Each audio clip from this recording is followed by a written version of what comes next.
Sí. ¿La inflamación es buena o es mala? Depende. Depende. Depende de qué. Sí, de la causante.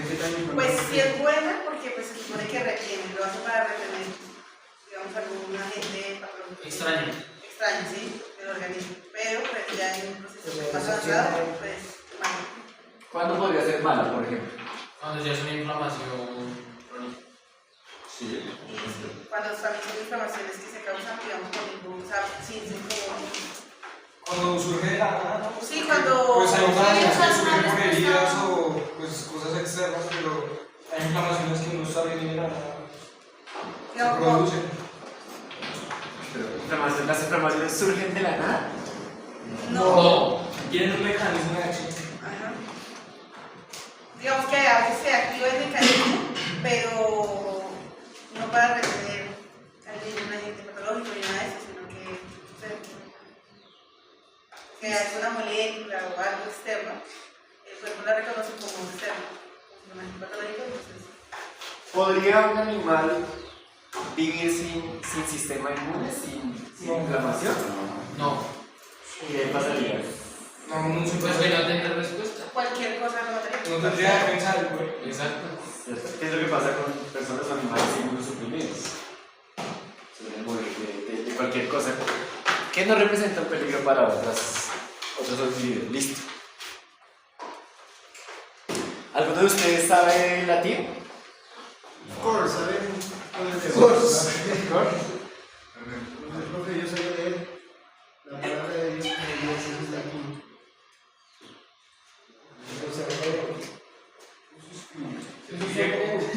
¿Eso es griego? ¿Eso qué es? Ayer en el Vaticano, cuando estuve, pues, Cuando estuve. Ahora va a hacer una. Como digo, 1840. Esto es de un texto antes de Cristo. Ush. Ah, yo también. Ayer nomás. Ajá. Y mire lo que dice al final del párrafo. dice que el exorcismo causa. Dios termina aquí. No te. Habla de- Rubor, tumores, calor, dolor. Así que las inflamaciones se pueden generar por tumores. entreno. Tenemos servicios en el Presentan índices de dolor y calor. dolor, calor Tumor Tumor. y rubor. y el rubor. Porque no se me- no se me Eso es dolor. Ajá, que se pone Es rojito. dolor.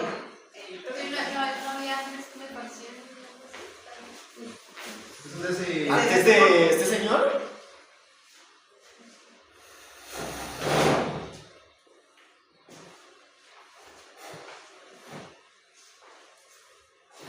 lo que les digo, esto fue antes de Cristo. ¿Por qué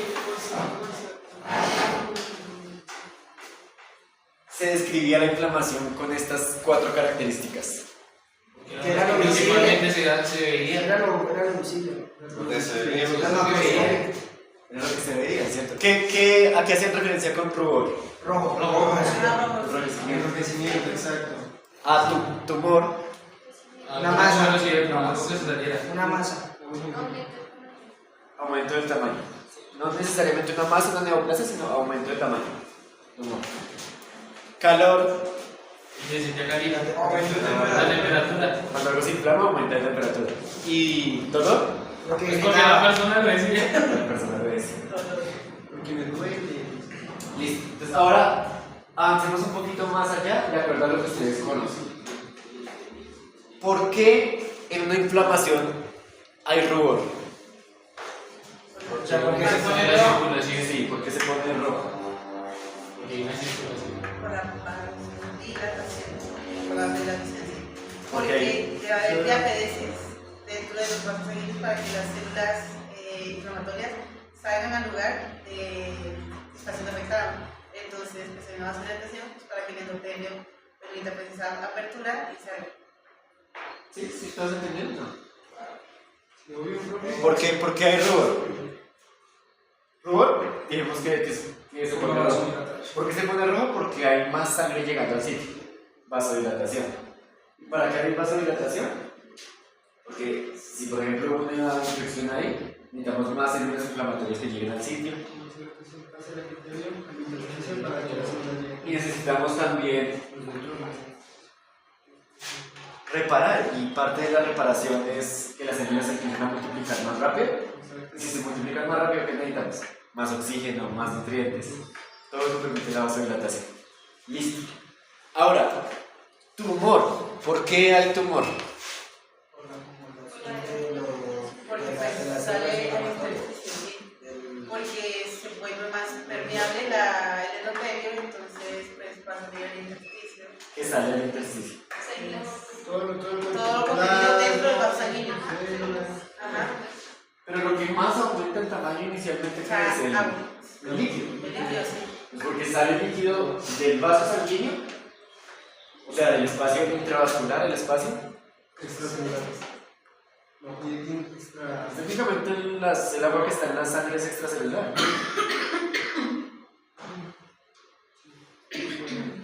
Sale ¿a qué espacio? Del espacio intravascular al intersticial. Listo.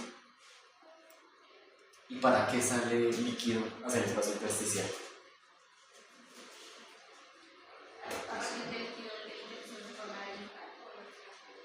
No, digo, cuando hay inflamación, ¿para qué usted inunda eso de líquido? O es un mecanismo de contención, ¿no? ¿Qué quieres contener? ¿O cómo? ¿Cómo entre más líquido se contendría sustancias? Bueno, el líquido también pues, tiene cosas importantes pues, para, digamos, si es, no sé, en una infección, entonces pues sucede porque ese líquido contenido pues tiene pues, las células que van a estar presentes, el proceso inflamatorio y demás. Pues sí, un punto es que el líquido no es solo agua. Ahí tienes muchos factores microbianos y puede arrastrar contigo células. Puede arrastrar contigo células que van a ir a ejercer un efecto también de fagocitosis, de controlar esa infección. Pero aparte, ¿ustedes se acuerdan de Paracelso? ¿Saben quién fue Paracelso? Paracelso. ¿No? Una persona. ¿Sí o no? Sí, fue una persona. Se considera el padre de la toxicología. Y Paracelso dijo una frase que es súper famosa, que él dijo: todo es tóxico y nada es tóxico. Todo depende de la dosis. Y o sea, bajo ese principio Paracelso actúa la toxicología moderna. Entonces el tóxico más tóxico que ustedes puedan tener, pues es tóxico pero a cierta cantidad. Si ustedes lo diluyen mucho, ¿es tóxico? ¿Se han visto cuando ustedes van al supermercado y consultan la tabla alimenticia que trae un montón de compuestos que ni pueden pronunciar y dice de grado alimenticio? Quiere decir que probablemente es tóxico, pero a la concentración que tiene, según los estudios, pues no ha demostrado ser tan tóxico. Entonces, cuando se saca líquido del espacio intravascular al espacio intersticial, otra de las cosas que se pretende es diluir toxinas, diluir microorganismos. Y si usted diluye, pues disminuye el efecto. Cualquier cosa, si usted diluye, disminuye el efecto. Calor. ¿Por qué hay calor en una zona inflamada? Por las citoquinas que llegan ahí, ¿no?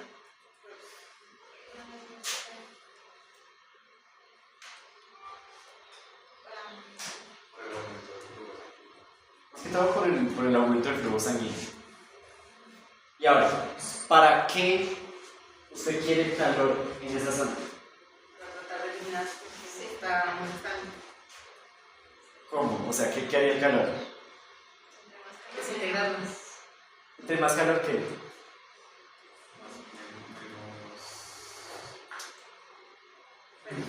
Se disminuyen los microorganismos. ¿Cierto? O sea, el calor es hostil para los microorganismos. Por eso, ustedes han visto que cuando, no sé, alguien tiene una infección, un animal, una de las reacciones que sienten es que hay fiebre. ¿Y la fiebre es buena o es mala? Hasta cierto punto. Depende. ¿La fiebre es buena en qué casos? Eh, Pues en que está aumentando la temperatura para ayudar al sistema a controlar la infección que hay. ¿En qué caso sería mala? Que se hace manteca. Cuando hay un canal que desconectar la proteína y todo. Ese es el riesgo. Si la temperatura sube mucho, lo que pasa es que se afectan las proteínas. Se pueden desnaturalizar. Y ahí se muere. Y básicamente todo usted está compuesto de proteínas. Listo. Y el dolor. ¿Por qué hay dolor en una zona inflamada? para indicar que hay inflamación. ¿Por qué? Por el daño a los tejidos. La gente siente un poco nervioso.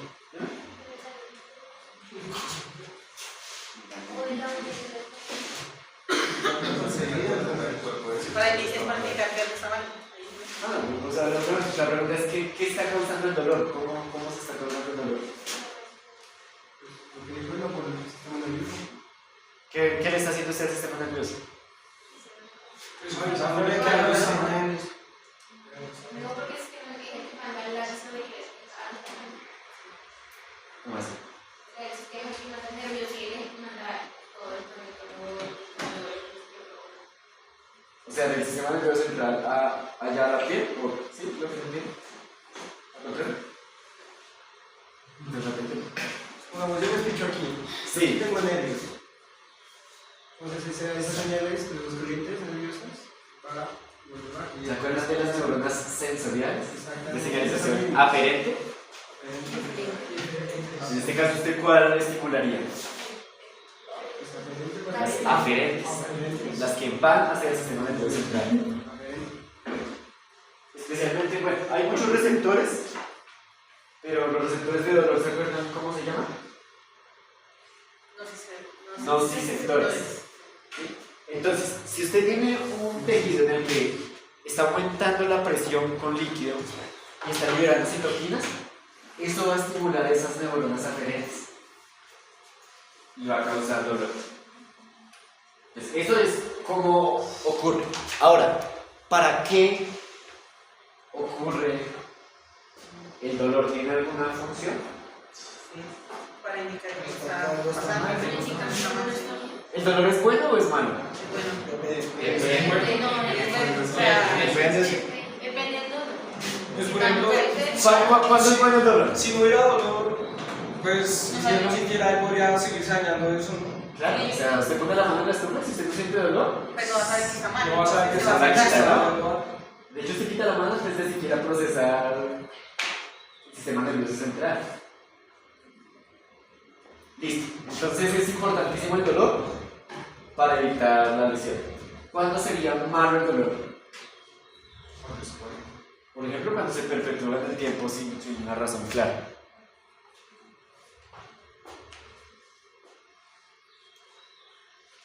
Hay nuevos estudios que han visto que el dolor se relaciona con las células, con la llegada de células inflamatorias. Se han hecho experimentos y bloquean la señalización nerviosa. Haga de cuenta como si ustedes seccionaran los nervios. Ahí ven que al sitio no le llega casi inflamación si usted bloquea el dolor. El dolor no solamente le avisa a usted que está con dolor, sino que también le avisa al sistema inmune que tiene que ir allá a responder. ¿Sí sabían eso? Curioso. ¿Yo? Curioso. Muy interesante. ¿Listo? Entonces todo esto está escrito para que vayan a la biblioteca y saquen el libro de Cornelio Celso. Porque miren, desde el 25 a.C. no lo sacan. Ahora, esos 4 puntos, dolor, rubor, calor y tumor, se consideraron como los signos cardinales de la inflamación. Bien, desde antes de Cristo hasta hoy se mantienen. Yo creo que ustedes ya les enseñaron también eso en algunas materias. Les hablaron de eso, de dolor, de tumor, de calor, de rubor. Son los signos cardinales de la inflamación. Entonces, por ejemplo,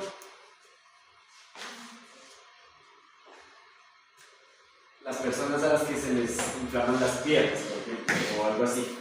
O ¿se han visto las personas que sufren de falla renal? Los animales que empiezan a hincharse. En ese caso, ¿es o no es inflamación? Es como edema, funciona como edema. Es edema. ¿El edema siempre es inflamación? Las personas que retienen líquidos Sí, las personas que retienen líquidos. ¿Se inflaman? se hinchan. Se hincha, Por eso, ¿pero se inflaman? no tienen Todos. Porque no tienen los signos cardenales. Usted va ahí, el perrito que tiene la mano o la patica con edema, va y la toca, ¿está caliente? No, de hecho está más fría. ¿Duele? Realmente no. De hecho es inevitable eso que usted pone el dedo y queda la marca. Sí, la entiende. Pero no es doloroso. O sea, no contaría como inflamación en ese caso. O sea, puede haber edema sin inflamación. Pero la inflamación suele acompañarse de edema. ¿Sí? ¿Es distinto? Ahora, más adelante,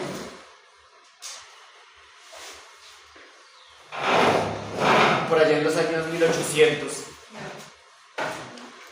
un patólogo, Rudolf Virchow, añadió un quinto signo cardinal. Entonces, aparte del rubor, del tumor, del dolor y del calor, él añadió la pérdida de función.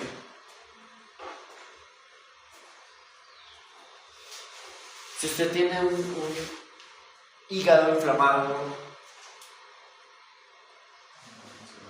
¿va a funcionar normalmente? Si usted tiene los riñones inflamados, ¿le van a funcionar normalmente? Y así con muchos tejidos.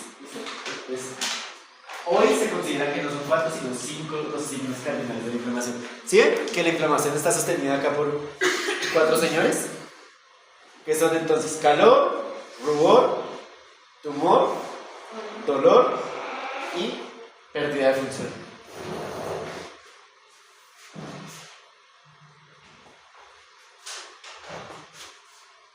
¿Preguntas hasta acá?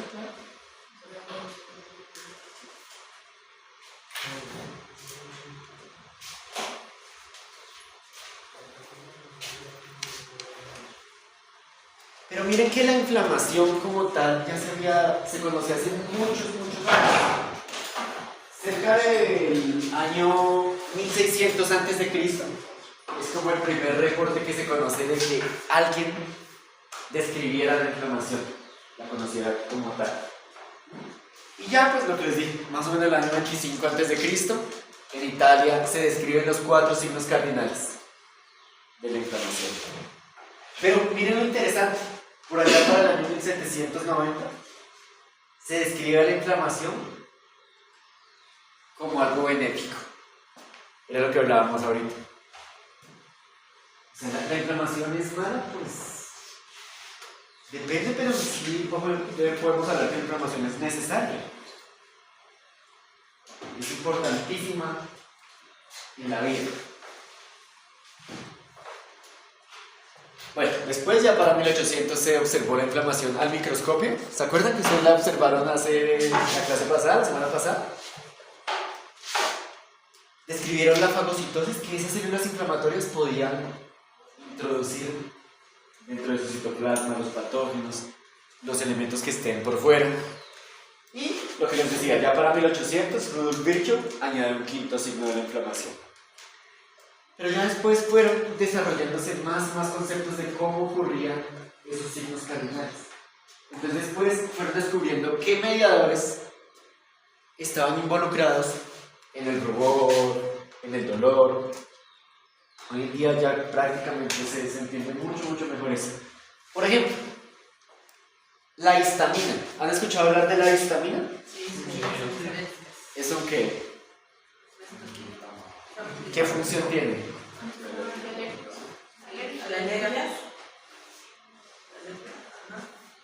O sea, sí, está presente en las alergias, pero ¿qué hace? Es mediador. Es un mediador que hace. Era un típico de llama células de inflamatorias hacia el lugar y activa otras citoquinas, ¿no? Principalmente es un poderoso vasodilatador. Ya vimos que en todo esto de la inflamación la vasodilatación es importantísima. Y después ya descubrieron entonces cómo el suero podía ser antibacteriano. ¿Ustedes vieron ya todos en inmunología? Sí. ¿Están viendo? ¿Pero ya vieron el sistema del complemento? Sí. Esto, están viendo. Por allá hace más de 100 años ya lo escribieron.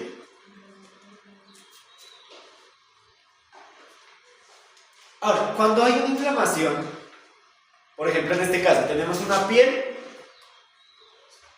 y hubo un objeto cortopunzante que penetró la epidermis y la dermis. Cuando él llega hasta la dermis, ¿qué sucede? Ahí suceden varias cosas. Una es que ese objeto estaba estéril. Probablemente no, ¿cierto? Y si estaba estéril, supongamos que usted lo logró esterilizar, ¿habría bacterias acá? ¿Por qué? Porque la piel... ¿Usted puede esterilizar la piel? O sea, claro, o sea, uno nunca habla de esterilizar una superficie viva. Es imposible. Entonces, claro, así es de estéril. O sea, cuando usted le hace una cirugía, claro, le superlimpian, pero con cerveza, la incisión ya arrastra bacterias. Y ahora, ¿la cirugía se está haciendo en qué ambiente? En el aire. ¿Y el aire está estéril? No. ¿Están cayendo bacterias todo el tiempo Sí. al animal? Sí. Posiblemente. Es más probable, claro. Sí, Porque pasa. están las camadas de aquí. Sí, pero en una cirugía usted no tiene eso. Por eso los cirujanos tienen que usar tapabocas. Todo el tiempo son una fuente también de contaminación. Hay que lavarse las manos un montón de veces y bueno. Ahora, listo, sea como sea, llegaron bacterias a un sitio donde no tenían que llegar. ¿Es importante la inflamación ahí? ¿Qué pasaría con estas bacterias si no existiera inflamación? Se propaga. Claro, empiezan a multiplicarse y después de multiplicarse acá, ¿qué hacen? Se van a otros órganos. Llegar a la sangre, llegar a todo el organismo, colonizan todo y se acabó. Cuando un animal muere, ¿qué tanto se demora el proceso de descomposición? Lo habíamos visto al principio del semestre. Es muy rápido, ¿no? ¿Y esas bacterias de dónde salieron? Las que empiezan a descomponer al animal. ¿Dónde estaban? Estaban ahí. ¿Y por qué antes no eran un problema? Porque lo estaban propagando. Lo estaban propagando. ¿Por qué? El sistema Porque había que las controlar. ¿Sí ven lo que pasa si se suspende? Inmediatamente ya desaprovecha. Listo. Entonces, pero sí estaba funcionando nuestro sistema inmune. Llegaron células inflamatorias. Lograron, primero, controlar que eso no saliera de ahí. Y segundo, eliminar. Ahora, ¿es suficiente con que las células inmunes vayan y fagociten todos los microorganismos que entraron? ¿Ya? ¿Tarea terminada? No. ¿Qué falta?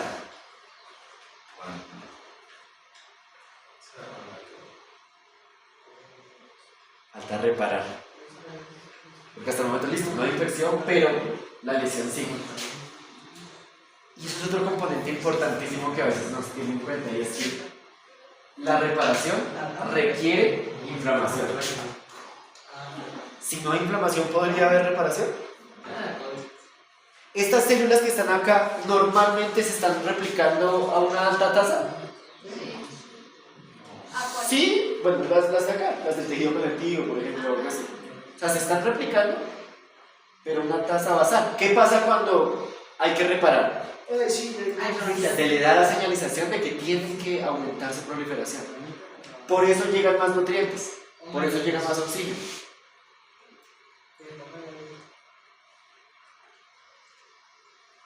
Lo otro, listo. Entonces, reparar eliminar las bacterias, virus, microorganismos. Pero hay algo más y es que miren el trauma que causó esto. ¿Será que este elemento que causó el trauma no dejó un desastre microscópico ahí? A nivel microscópico no será como si hubiera caído una bomba en una ciudad y dejara aquí lleno de escombros eso. También se vieron algunas moléculas, ¿no? Con ese... Entonces, ¿qué hay que hacer? Hay que recoger todos esos detritos celulares. Y de fagocitar, de recoger todos esos detritos, también se encarga el sistema inmune. Al final todo queda como si no hubiera pasado nada. ¿Les parece medio mágico?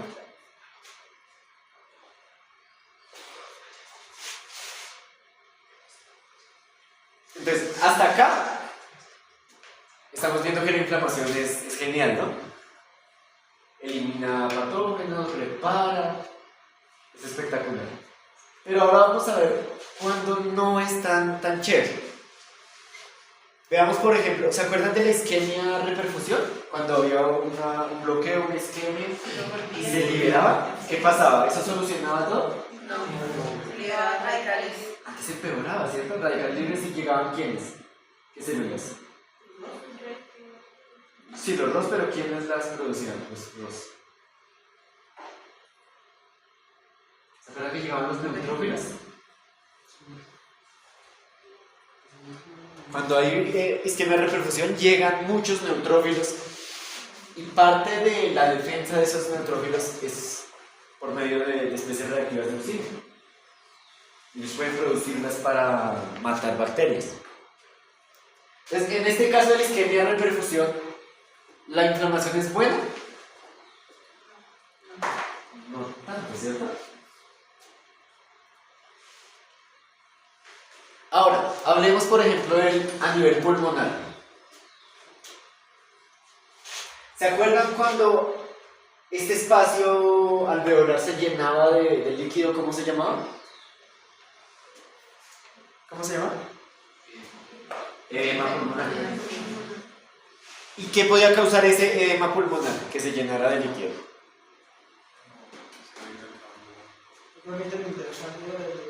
O sea, sí, no, ¿qué lo ocasiona? ¿Qué genera el edema? ¿Se acuerdan de los 4 mecanismos de edema? ¿Cuáles son? El aumento de la permeabilidad. Aumento de la permeabilidad, ¿cuál otro? Cambio de la presión osmótica. ¿Qué aumenta o qué disminuye? Disminución. Disminución de la presión oncótica. Problemas con la filtración del sistema linfático. Disminución del retorno del drenaje linfático. Y aumento de la presión hidrostática. Son los 4. De esos 4, toquemos un momentico el que tú dijiste, el de aumento de la permeabilidad. ¿Se acuerdan? Ese aumento de la permeabilidad, ¿por qué ocurría generalmente? La migración. Porque llegamos Eso era lo de la bomba azul.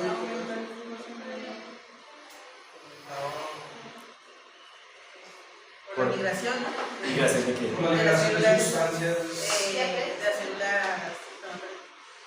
Sí, de las Exacto. Entonces, ese aumento de la permeabilidad está ligado a la inflamación. Entonces, cuando hay una inflamación en los pulmones, una neumonía, va a ocurrir que salga líquido del vaso sanguíneo hacia el alveolo. ¿Por qué? Por aumento de la permeabilidad. Y ahora sí, ¿qué problema tenía que se llenara este espacio alveolar de líquido? No permitía que el intercambio gaseoso. Si se acuerdan ustedes de la pandemia del COVID, técnicamente, ¿qué era lo que mataba a esas personas? ¿El virus? Sí, por contagiar, ¿no? Pero las repercusiones del virus es lo que ¿Qué tipo de repercusión? ¿Qué síntomas tenían esas personas? Dificultad para la respiración, asfixia, hipoxia.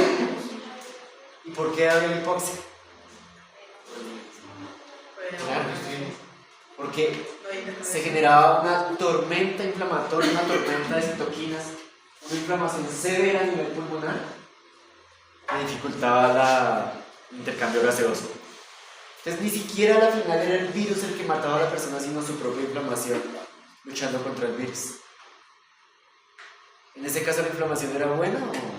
Era mala. Una pupilera animación que pues hacía que los... Exagerado.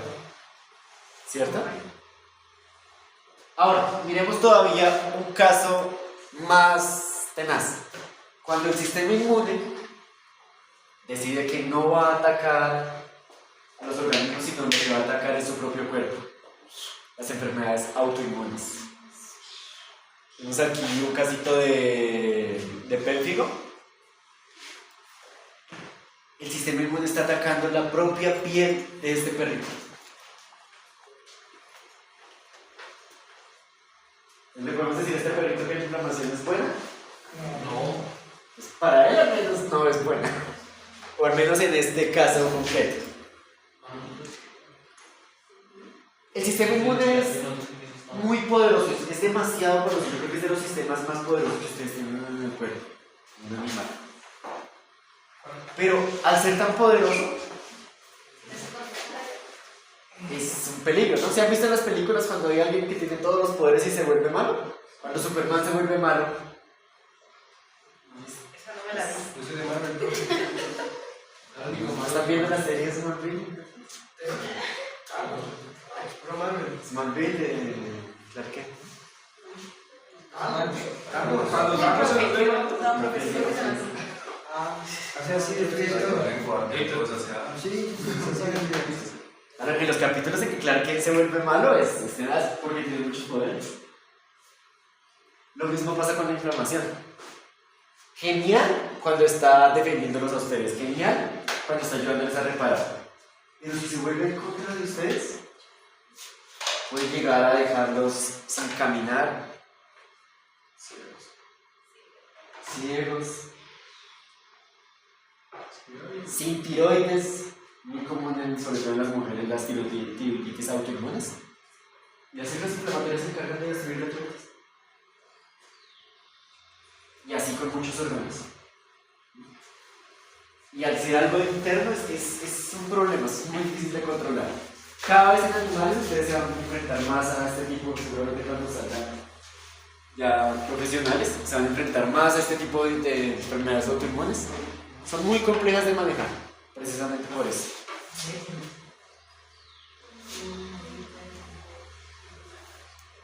Si ustedes van y miran las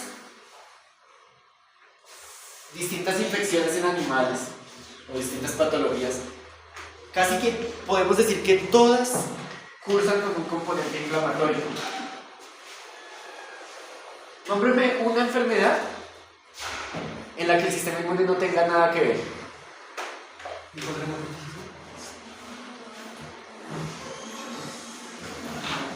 ¿Será que no?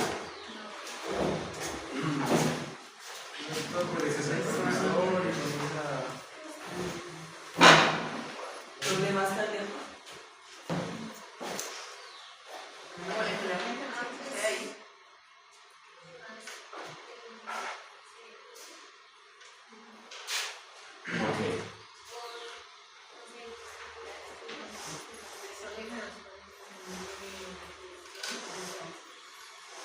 Digamos, hay unas como las que mencionaron que en principio parecería que no, ¿cierto? Pero si ustedes van ya al detalle molecular de la patogénesis de esa enfermedad, verán que en algún punto cruzan una de las vías del sistema inmune por alguna vía, sea por la vía vascular, sea por la vía celular.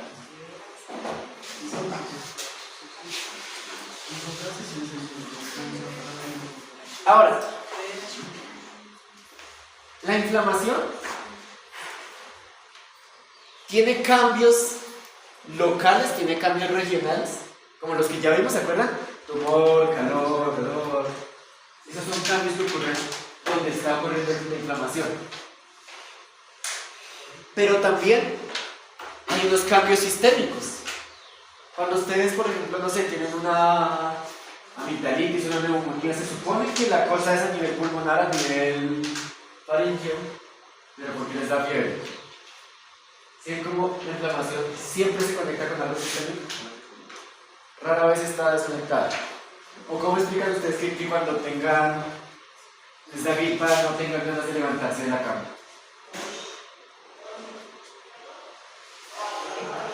Entonces, hay un componente regional, pero hay un componente sistémico. Ahora, en el componente regional es importantísima la parte vascular. O sea, ya en este momento que estamos tocando inflamación, si ustedes tienen presente la parte microcirculatoria, pues va a ser fácil. ¿Sí ven que están conectando muchas cosas? Ya mencionamos aumento de la permeabilidad, vasodilatación, éstasis. ¿Se acuerdan qué era el éstasis? En las venas. Éstasis. Cuando no llegaba a los amigos. Cuando se detenía el flujo sanguíneo o se ralentizaba.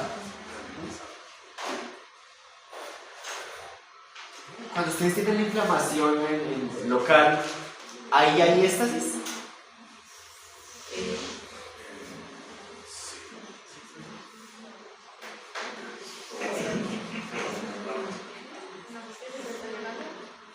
Bueno, digamos que éstasis no siempre se refiere a que no se mueva absolutamente nada, sino también un flujo lento hace parte del éxtasis.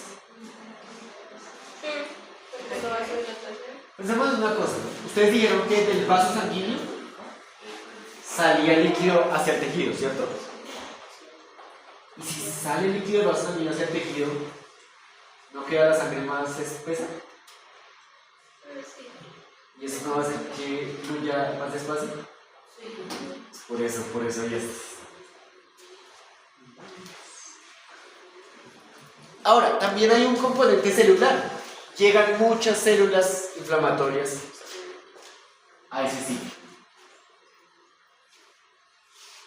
Como las células estaban en la sangre y pasaron al sitio de la lesión, eso en patología lo vamos a conocer como un infiltrado.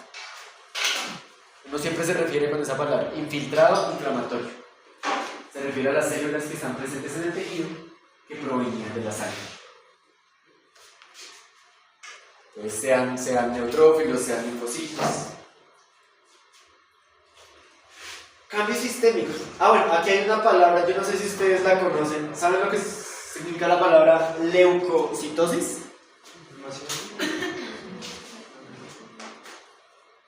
¿No? Los glóbulos rojos, digo, los glóbulos blancos funcionan como...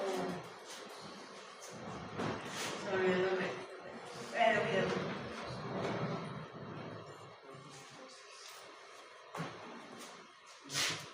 Bueno, pues vamos a ver entonces aprovechar ver algunos de esos términos porque los van a utilizar todo el tiempo en la carrera. Pensemos una cosa, ustedes están en la línea en que si las células inmunes estaban en sangre, tuvieron que salir al tejido donde ocurrió la lesión, ¿cierto? Si salen de la sangre hacia el tejido, la sangre se va quedando cada vez más sin células.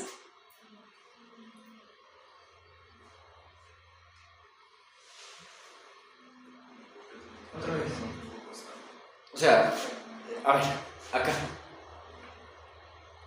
acá hubo esta lesión, ¿sí?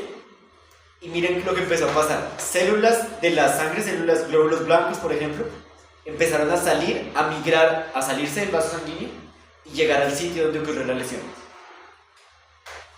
Eso significaría que si yo mido las células inmunes en sangre, ¿voy a encontrar menos células? Sí. ¿Cómo? Sí. O sea, las células se salieron al tejido, ¿no? Yo hoy tomo una muestra de sangre y las mido, ¿disminuyeron? No, tiene que aumentar. Aumenta. ¿Y por qué aumentan si están saliendo al tejido? Porque es que el cuerpo necesita producir pues para que puedan llegar hacia allá. Si disminuirían, entonces, o sea, cuando hay aumento de esas células, es que es indicativo pues, de una infección. Entonces, Concuerdo con eso. ¿Concuerda con ella? Es verdad. Sí, tiene todo el sentido, ¿cierto? Usted no se puede quedar en sangre sin células. Generalmente lo que pasa es eso. se están saliendo del vaso sanguíneo, pero esta señalización va de la mano con decirle a la fábrica de glóbulos blancos: saque más glóbulos blancos a sangre. ¿Cuál es esa fábrica? ¿Dónde se fabrican los glóbulos blancos? Están en la sangre. En los órganos primarios. Pero técnicamente en la médula ósea, ¿sí? ¿Y los glóbulos rojos? También. Entonces, si usted tiene una hemorragia, también va a haber una respuesta en médula ósea. Si va a en sangre allí en la carpita que había, pues la médula ósea tiene que empezar a responder inmediatamente. Ahora, en ese sentido,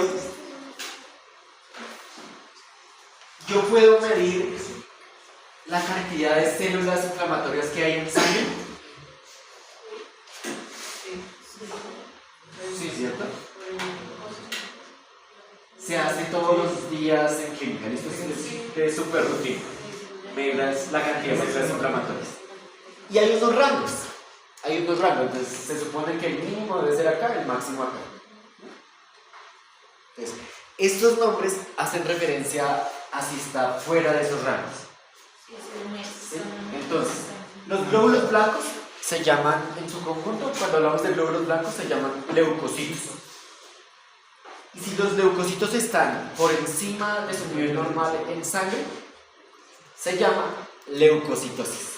¿Cuándo qué? Cuando están por encima de su nivel normal. Ahora, cuando están por debajo de su nivel normal, ¿cómo se llaman? Leucopenia.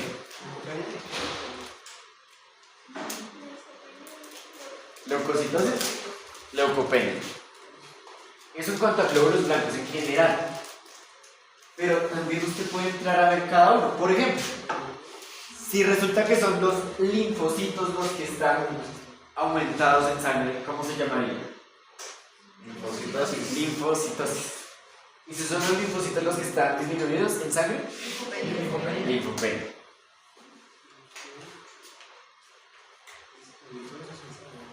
Si son los neutrófilos los que están disminuidos en sangre, ¿cómo se llamaría? Neutropenia. ¿Listo? Y si son los neutrófilos los que están aumentados en sangre, ¿cómo se llamaría? Neutrofilia. ¿Sí vieron que ya cambia? Neutrofilia. Ahora, con los eosinófilos, por ejemplo, si están disminuidos en sangre, eosinófilos. Casi.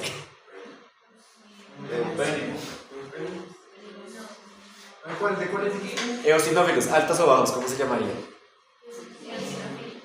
Eosinofilia o eosinopenia. Y hablemos de las plaquetas. ¿Cómo se llamaría si las plaquetas están disminuidas en sangre? Acuérdense que las plaquetas también se llaman trombocitos. Entonces, trombocitopenia. ¿Y si están incrementadas?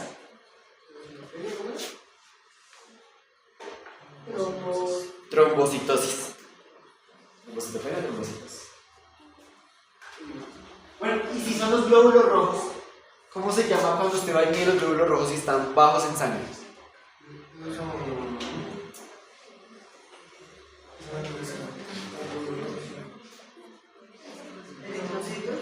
Eritrocitos, sí.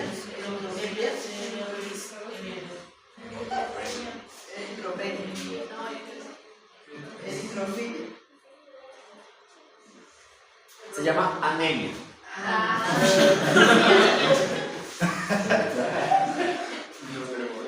Se llama anemia. Y si están elevados, si están por encima de su rango normal. No, porque Hiperemia es lo que vimos aquí. Policitemia. Policitemia con C.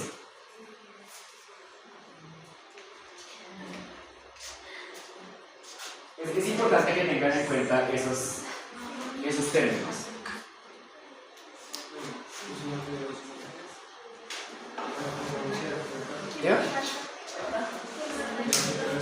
Ah, bueno, otra cosa. Otra, ya hablando de términos.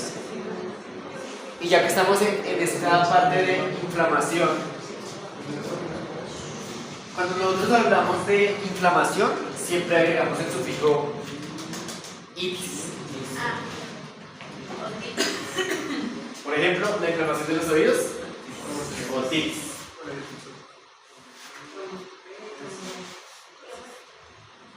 La inflamación del hígado, hepatitis. La inflamación de los riñones, nefritis.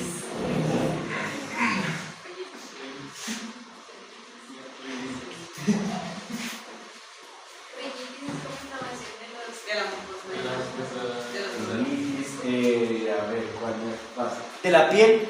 Bronquitis. No, que se falta. De los bronquios, bronquitis, de la piel, dermatitis. De la lengua, ¿cómo se llama? Glositis. De las encías.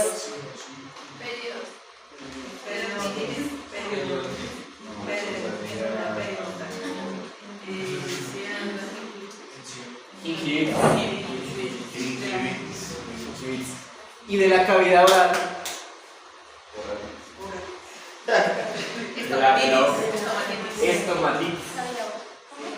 Estomatitis. Del esófago. Esofagitis. Del estómago. Gastritis. Del intestino. Enteritis. Del colon. Colitis. Del apéndice. Apendicitis. Del cerebro. Pero bueno, en general, digamos que en los animales casi no hablamos de apéndice, no hablamos más del ciego, ¿no? ¿Y del ciego cómo se llamaría?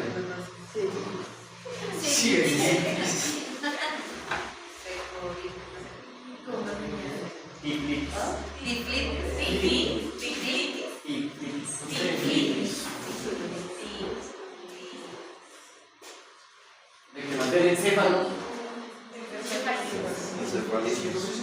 de las meninges, de las meninges y el encéfalo, meningoencefalitis, del vaso,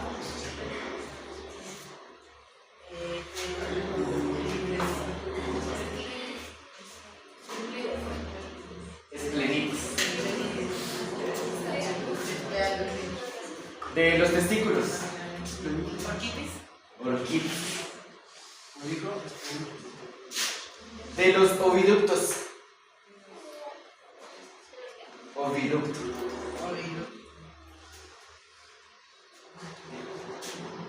salpingitis, salpingitis, del útero,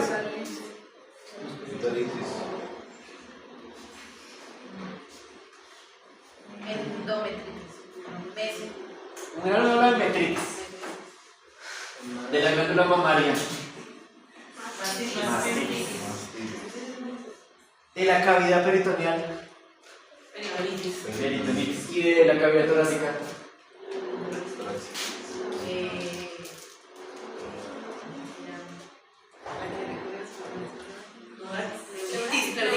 pleuritis,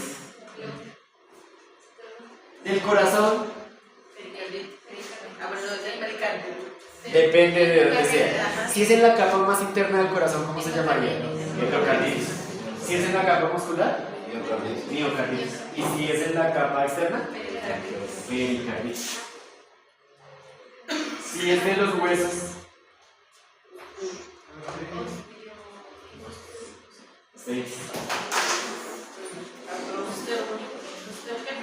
si es de las articulaciones,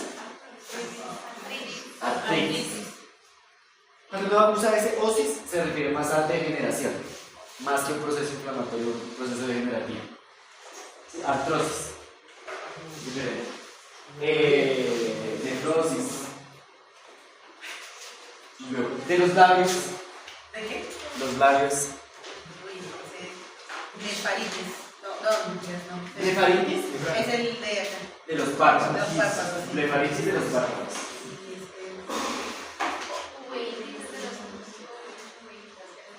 De los labios, keilitis. Como la que Keilitis, como de la tráquea. Traqueitis, ¿sí? De la vejiga. Cistitis.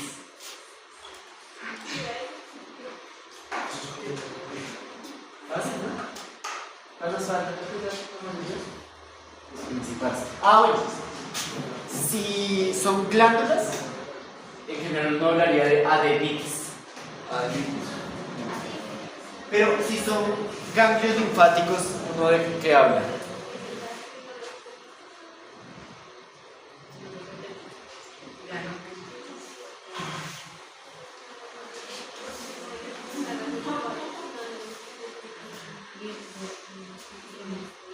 Linfadenitis. Si son como los vasos linfáticos, linfadenitis.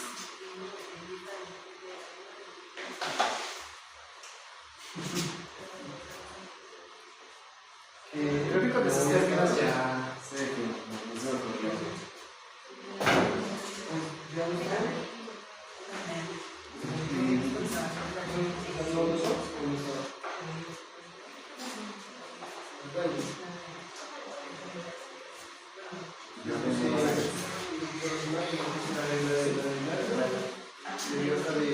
Bueno, de la mucosa conjuntival, conjuntivitis.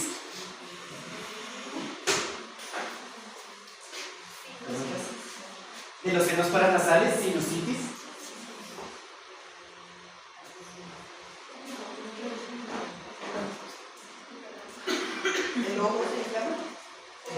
Sí, pero digamos que depende de la estructura, pero se suele referir más como uveitis. Conjuntivitis.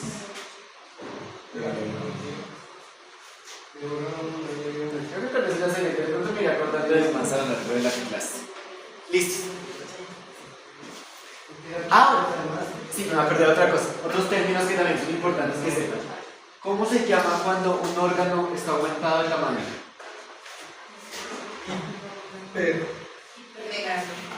Generalmente uno lo refiere como con el sufijo megali. ¿Sí? Si es el hígado el que está grande, hepatomegali. Si es el vaso el que está grande, esplenomegali. Hay veces que incluso como que usted no sabe qué órgano es, entonces lo refiere falta la que lo dice como órgano megali. Hay órganos que se grandes, no se está haciendo igual.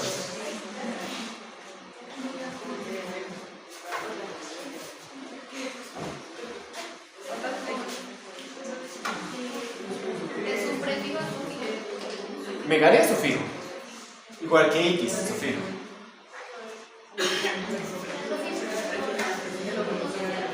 Bueno, el pulmón.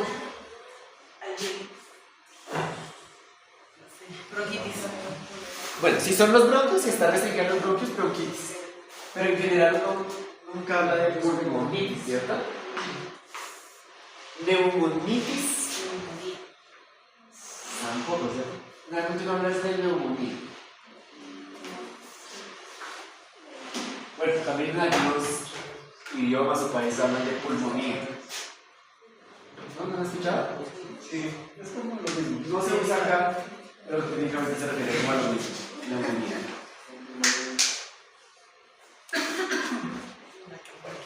¿Se acuerdan la diferencia entre hiperemia y congestión? Sí. ¿Cuál es la diferencia?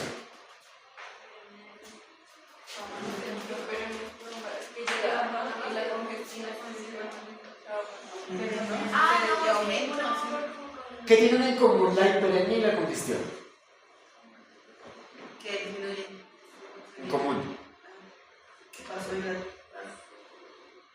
¿El aumento? ¿Aumenta qué? Pues como más sangre en la zona. Pero puede haber más sangre por dos cosas. Una, porque usted induzca una vasodilatación, o sea, un proceso activo asociado a inflamación. Pero también puede haber más sangre porque no fluye. Ahí está, no hay retorno venoso, ¿cierto? Hay otro tranco en alguna parte y se queda estancado. Es un proceso más bien pasivo. ¿Se acuerdan que habíamos dicho que la congestión era pasiva y la hiperemia es activa? Entonces, en el caso de la inflamación, ¿qué es lo que usted ve? ¿Congestión o hiperemia? O sea que técnicamente la hiperemia es la que nos está causando el rubor y el calor, ¿cierto? Ahora, acuérdense que este rubor y este calor es mediado por principalmente óxido nítrico, o sea, la vasodilatación, mediada por óxido nítrico, por prostaglandinas, por endotelina. ¿Alguno de ustedes ya veo farmacología? Bueno, pero les adelanto, digamos que ¿usted qué usa para la inflamación? Cuando tiene inflamación en alguna parte, ¿qué se toma? Arregla o Inflamación. Bueno, hablemos del finadine ya que estamos. ¿de qué? El finadine. ¿Qué? Finadine, ¿no? ¿No lo mencionó? ¿No mencionó el finadine? No. No, ella. ¿Tú? Bueno, en general, ¿cómo funcionan esos antiinflamatorios? ¿Tienen más o menos idea? No sé, lo que ustedes tomen. Naproxeno, Cetiricina, arregla,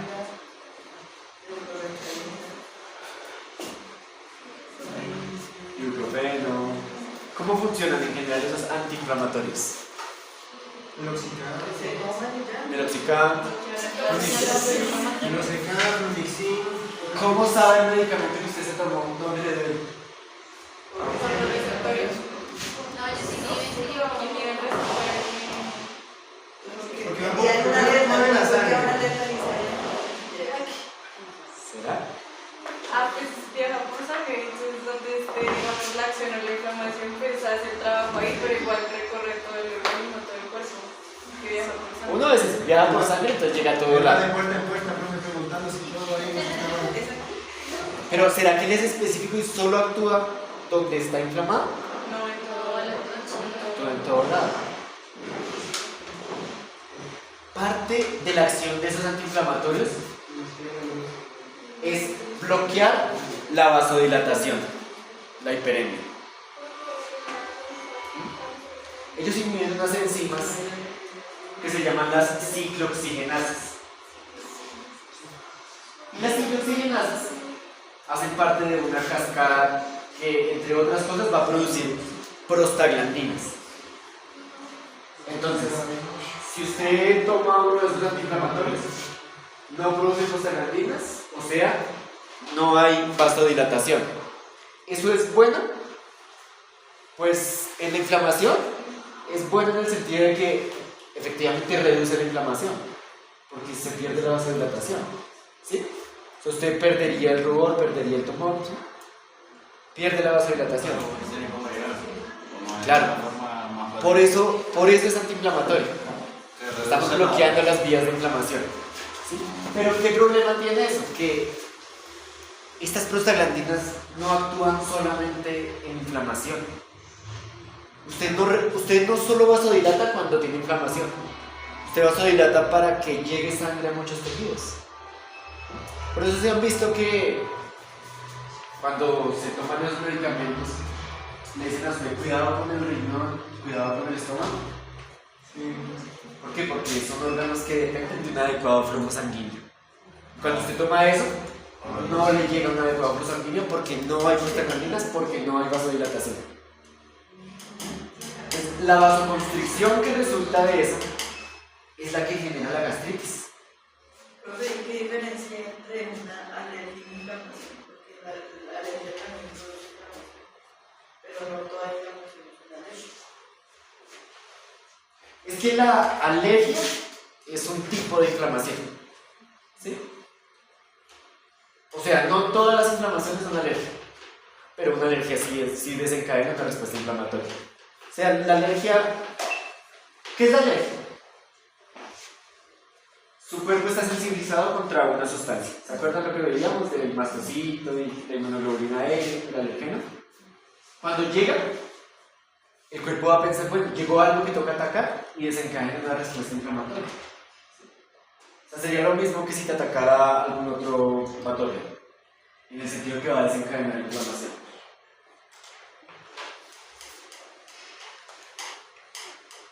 Bueno, miren lo que les decía de la parte neurológica, nerviosa. Si ven que cuando hay una lesión se estimulan todas estas neuronas aferentes.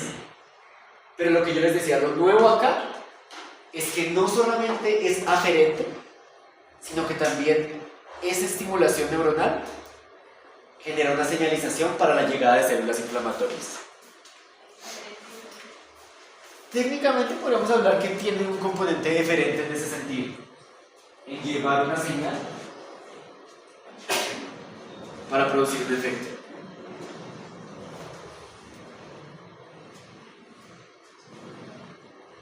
Ahora, entre los muchos efectos de esto está la vasodilatación. ¿Y la vasodilatación qué causa? Ya lo dijimos, que salga fluido del vaso sanguíneo al espacio intersticial y que salgan proteínas. Entonces eso genera el aumento en el tamaño, que denominamos tumor, y esa presión que se ejerce en el tejido vuelve a generar una retroalimentación positiva en la señal nerviosa. Miren lo que pasa entonces en una inflamación. Casi que toda inflamación comienza con un componente del líquido, de fluido.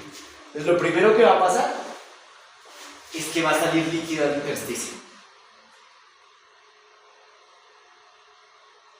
Pero lo segundo que va a pasar ya es que entran células en la acción. Entonces, ya no es solo el líquido que salió, sino que empiezan a salir células. ¿Sí ven?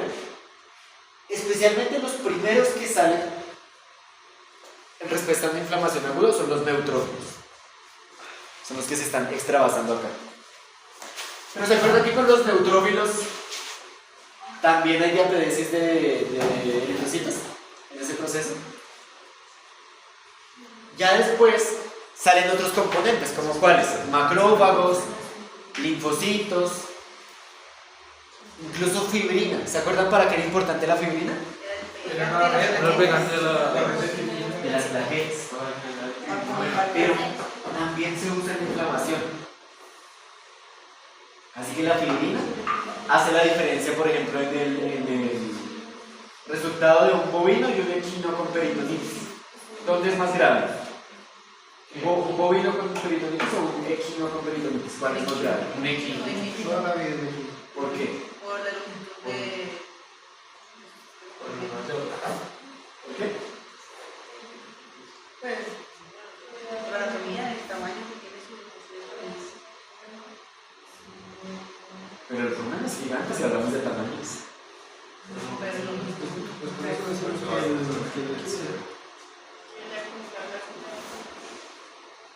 Más es porque el bovino tiene una capacidad impresionante de con fibrina localizar el proceso. ¿Cómo? ¿Fibrina?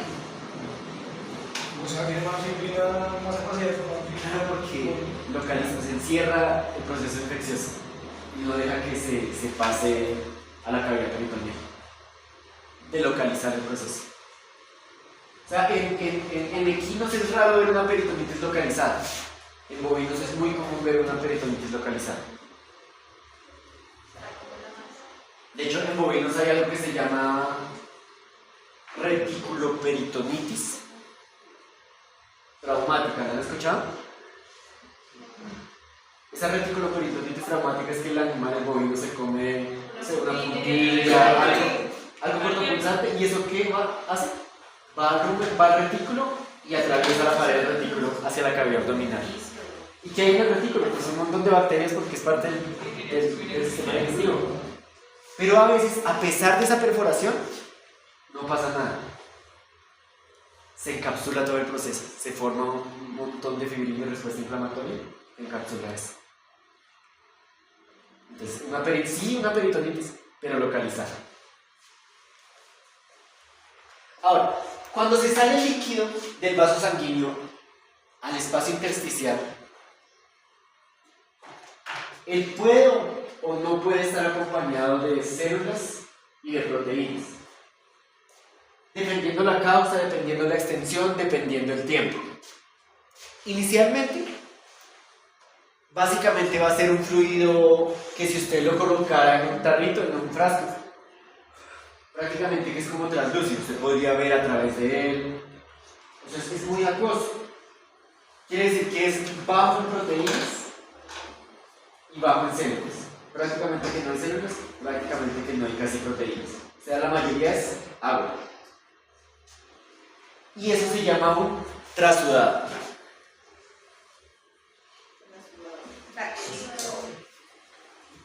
Pero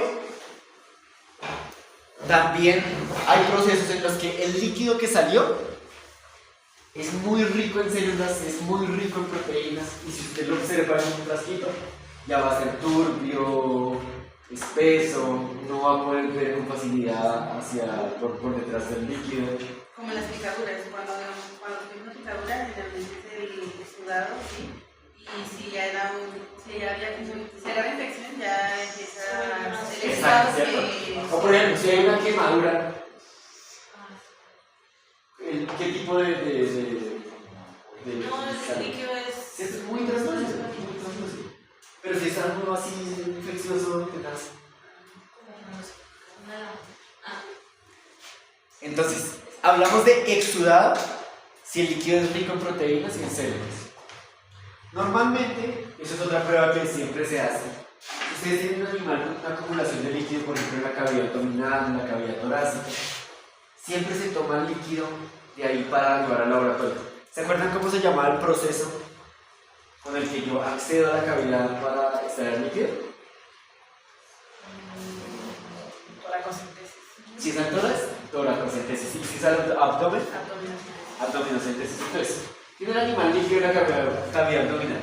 Yo hago una abdominocentesis, saco el líquido, lo miro y digo, uy, esto tiene cara de trasudado o exsudado, ¿cierto? La sola inspección visual me da una idea, pero pues la sola inspección visual es subjetiva. Entonces, ¿qué hago? Lo mando al laboratorio. Allá me hacen un conteo de las células, de las proteínas y de muchos otros metabolitos. Y me dicen, no, esto, de acuerdo a estos valores de referencia, de acuerdo a su gravedad específica, de acuerdo a esto es un trasudado o esto es un exudado. Todo el tiempo les van a reportar esto. Incluso hay algo intermedio que es como entre los dos, que se llama trasudado modificado.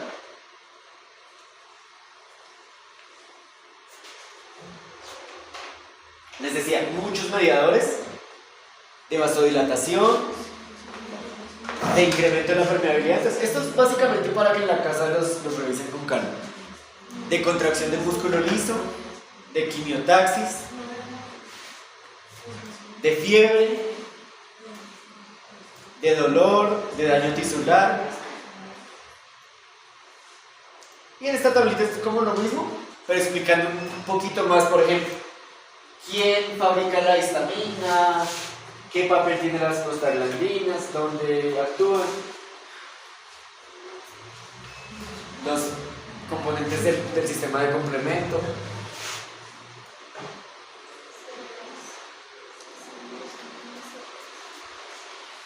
Para que salgan sustancias de la sangre al intersticio, generalmente lo que ocurre es una contracción del citoesqueleto de la célula endotelial. Si yo contraigo esta célula y esta otra, ¿qué se va a abrir? Los espacios interendoteliales. Y por esos espacios interendoteliales, ¿qué salen? Salen proteínas, pero también salen células. Ahora, esto también puede pasar en qué casos. En que resulta que fue el agente infeccioso el que dañó las células endoteliales. Entonces, si causó una lesión a las células endoteliales, ¿también va a aumentar la permeabilidad? ¿Sí? Pero en este caso no por una acción del citoesqueleto, sino por lesión directa. Ahora, esta lesión endotelial también la puede causar. Esa lesión endotelial también la puede causar el mismo sistema inmune. ¿Se acuerdan de los neutrófilos? Que cuando llegaban al endotelio, ellos mismos podían lesionar estas células. Y lo mismo, aumentan la permeabilidad. ¿Cómo, profe? ¿Puedes decir eso? O sea, estamos hablando aquí de que la permeabilidad se aumenta por lesión endotelial. Entonces, la lesión la puede causar un microorganismo o la lesión la puede causar el mismo sistema inmune, los neutrófilos directamente sobre las células endoteliales. Sea acá o sea acá, también va a aumentar la permeabilidad. Ahora, otro mecanismo tal vez no es tan conocido por ustedes, es algo que se llama transcitosis. Resulta que hay paso desde la luz del capilar hacia el intersticio a través de las células. O sea, atravesando la célula. ¿Cómo ocurre eso? Generalmente ocurre así. Miren. Aquí, digamos que se quiere transportar esta proteína. Entonces, aquí se hace un proceso de endocitosis. La proteína estaba en la luz, se mete a la célula. Y aquí se hace un proceso de exocitosis. Y atravesando la célula. Inducido por Generalmente es inducido. Esto se llama factor de crecimiento vascular endotelial.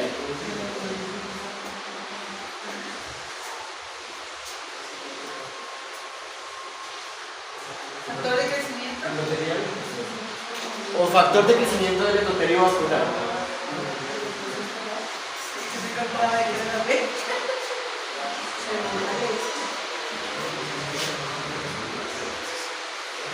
Cuando ustedes tienen un vaso sanguíneo, los glóbulos blancos, ¿por dónde van? ¿Por la periferia del vaso o por el centro del vaso? Un vaso sanguíneo, sangre.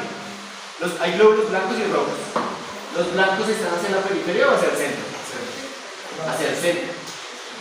Y si queremos que salgan al tejido, ¿qué tenemos que hacer? Es que se vayan a la periferia. Eso se llama marginación. Marginación leucocitaria.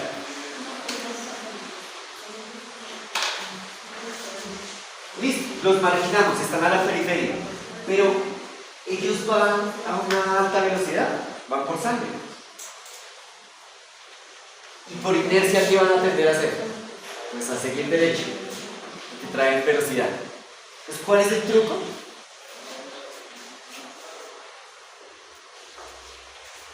Aquí en el endotelio se van a unir con unas proteínas, ¿sí? Entonces hay una proteína en el glóbulo blanco y otra proteína en el endotelio y se unen. Pero son uniones débiles, de manera que se unió, pero la misma velocidad hace que se separen. Se unen y se separan, se forman y se deshacen rápidamente. Y en ese transcurso el glóbulo blanco va rodando, adhiriéndose, soltándose. A través del endotelio va rodando. Eso se llama rodamiento o rolling. Después listo, ya va disminuyendo velocidad.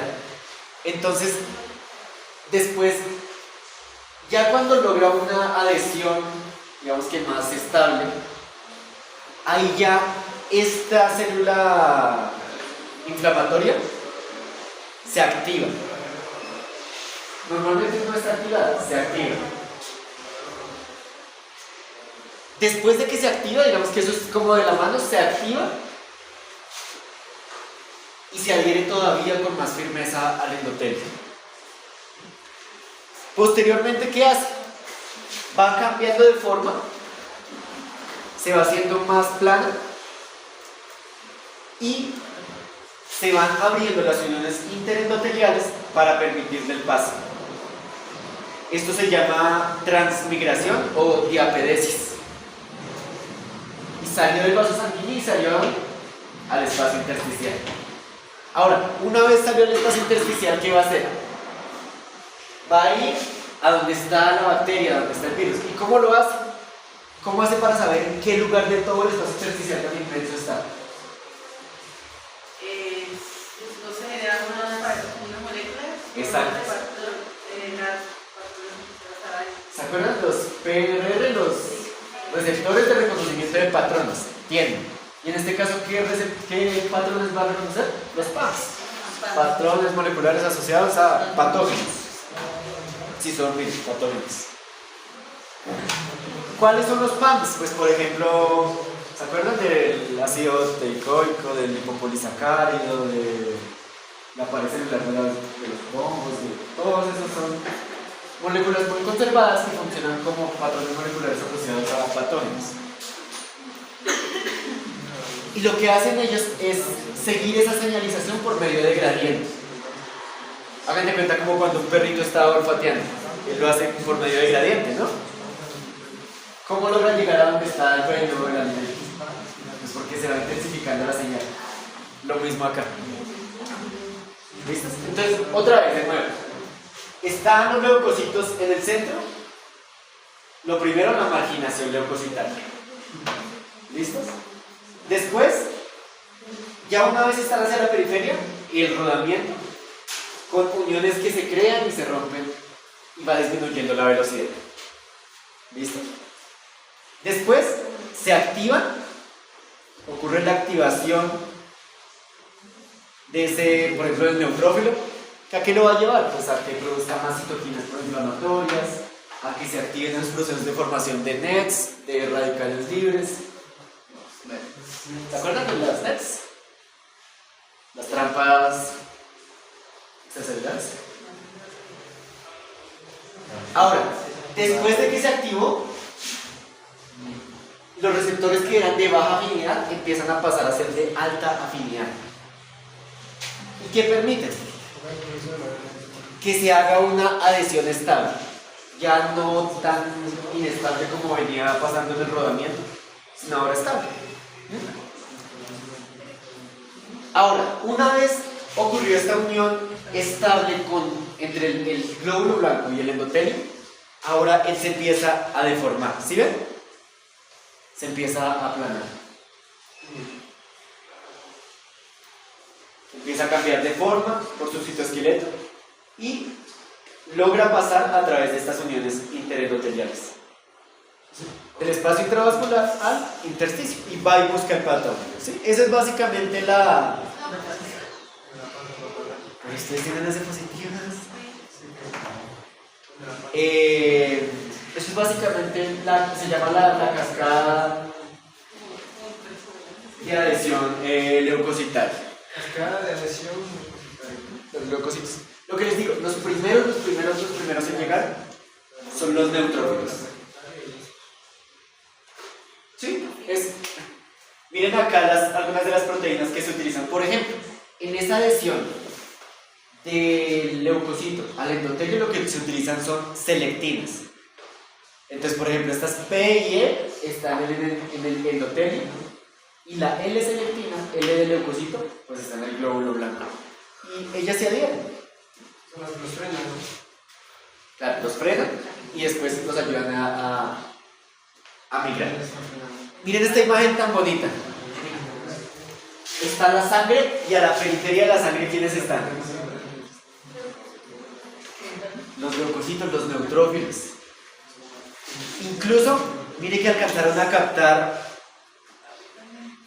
uno atravesando la puerta. Impresionante Santa Muerte. Sí. Otro que ya estaba en el sitio ejerciendo su acción. No hay entrar en eso. Los neutrófilos hacen dos cosas. Una, fagocitosis. ¿Se acuerdan cómo ocurre la fagocitosis? Me salía. Que es que internaliza, digamos, el microbio, pero ya adentro se une el fagosoma con el lisosoma, forma el fagolisosoma y ahí parten pedacitos a la bacteria. Pero lo otro que hace el neutrófilo es, bueno, lo de las trampas, que ustedes ya saben. Lo otro que hace es expulsar lisosimas, expulsar algunas enzimas y radicales libres. También como mecanismo de defensa. Miren los neutrófilos acá. ¿Se acuerdan de lo que los buscaron la clase pasada en las láminas? Miren la inflamación acá del neutrófilo.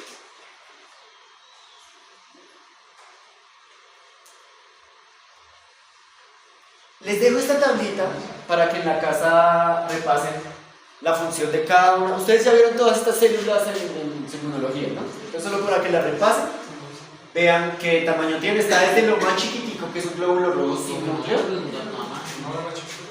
va creciendo. Célula plasmática, ¿se acuerdan? Macrófago activado. Hasta, ¿se acuerdan cuando vimos también las células estas de Langerhans? Las células multinucleadas. Sí, las macrófagos. Las células gigantes. Y les dejo también una comparación entre cómo se ven esas células en citología y cómo se ven en histopatología. ¿Cómo así que qué existe? ¿En qué existe? ¿No saben qué es citología? El estudio de la morfología. Bueno, sí. O sea, normalmente cuando uno habla de citología se refiere más bien al tipo de cómo se analizan las células, ¿sí? Porque técnicamente, o sea, sí, bajo ese concepto, esto también sería citología, ¿sí? Si lo dejamos así de amplio. Pero en general cuando uno habla de citología no es eso. Una citología es que usted tome una muestra, por ejemplo la sangre, la extienda sobre una lámina y observe la célula. O un fluido, ese fluido que está en la cavidad abdominal, en la cavidad torácica, el análisis de esas células, ¿sí? ¿Cuál es la diferencia con la histopatología? Que aquí usted ve las células muy bonitas porque casi que no tienen proceso. Usted las sacó y las está observando, se ven muy detalladas, en detalles impresionantes. Pero usted no sabe bien en qué sitio específico estaban actuando, qué estaban haciendo. Aquí tiene mucho proceso, usted aquí deshidrató, lo pasó por formol, pasó esas células por cuánto proceso tuvo que hacerse para tenerlas en la lámina. Pero la ventaja es que están tal cual donde estaban actuando en ese mismo momento. Si estaban fagocitando un tejido, un microbio, ¿cierto? Si estaban atacando una célula específica, célula plasmática, macrófagos, células de mast, los macrófagos epitelioides, los linfocitos, y miren las células multinucleadas. ¿Se acuerdan? Los macrófagos. Se ven bonitos. Bueno, y esta es como la carreta de estas células.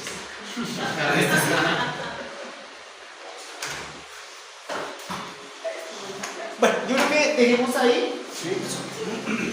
Y el viernes nos vemos en el laboratorio.